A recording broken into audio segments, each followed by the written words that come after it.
Àwọn agbésùnmọ̀mí ti ń gbèrò ìṣekúpani nípínlẹ̀ Kogi àti Ondo. Àjọ ọ̀tẹlẹ̀múyẹ́ ta iléeṣẹ́ ológun lólobó. Àjọ ọ̀tẹlẹ̀múyẹ́ ti ké sí àwọn ọmọ ológun orílẹ̀-èdè yìí láti gbáradì fún ìṣẹ̀lẹ̀ ìṣekúpani tí ẹgbẹ́ Islamic State of West African Province ń gbèrò láti ṣe nípínlẹ̀ Kogi àti Ondo.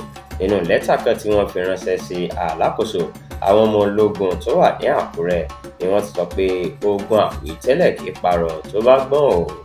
Lẹ́tà ọ̀hún ni ọ́fíìsì adarí ọ̀rọ̀ ètò ààbò nípìnlẹ̀ náà buọwọ́ lù. Wọ́n sọ pé iléeṣẹ́ ológun gbọ́dọ̀ wá nǹkan ṣe sí ọ̀rọ̀ náà.